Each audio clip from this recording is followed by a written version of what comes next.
What is the wheat flour scam exposed by Kumar Disanayake? On the 14th of June, the Sri Lankan government via Gazette banned unauthorized wheat flour imports. As a result of this move, wheat flour importers restricted their imports, and at the time of this decision, Prima and Serendip companies had accumulated a large stock of flour in their warehouses.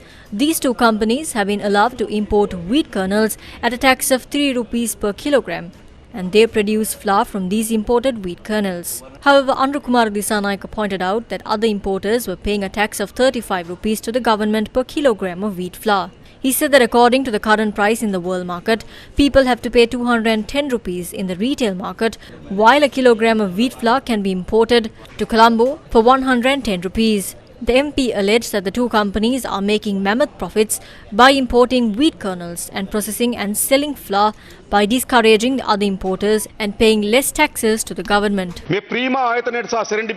Who bribed Prima and Serendip? Sagar Ratnayaka should be questioned. What is the presidential administration doing to let him do that work? How has he got the power to decide on taxes in the Ministry of Finance? How does he make decisions and how does he exert influence? I know that for the presidential election, they are preparing a fund. They pumped money into every presidential election and there is no one who doesn't know about Prima.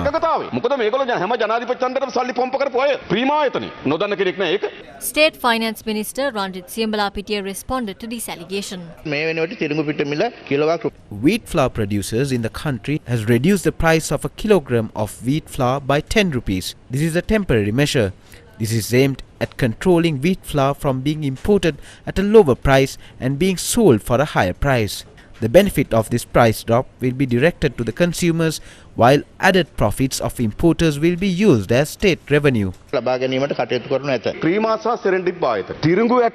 and Serendip import wheat kernels and produce flour. Prima and Serendip are importing wheat kernels with a duty of 3 rupees per kilogram.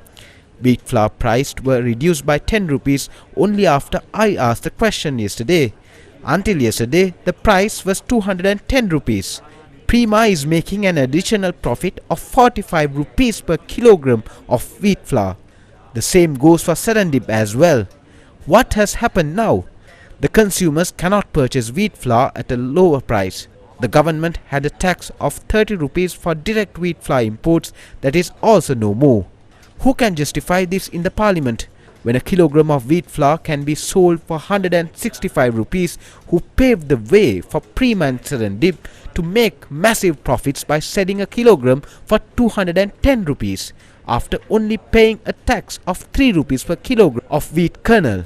The sugar tax scam was discussed before in the parliament. This is another scam.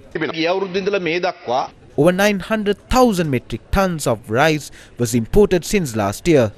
Is this not the very reason that discourages the rice producers? We imported rice for the tourism sector this year. The wheat flour that was sold for 400 rupees a year ago is now being sold for 210 rupees. Some are trying to use this as a means of earning more money. Wheat kernels are important for the food security in the country, and if an industry is taking place on that, it impacts the food security. $350 million was invested in the country and they generate over 1,000 jobs while providing a tax revenue of over 3 billion rupees annually. Are we going to let them fall and leave the country?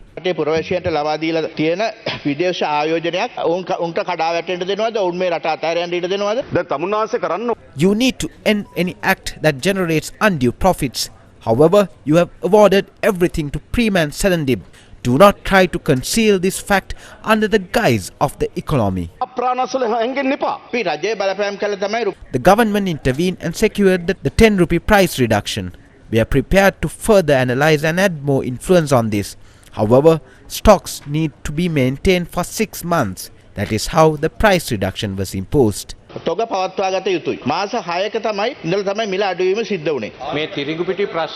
This needs to be investigated scientifically by the Committee on Public Finance.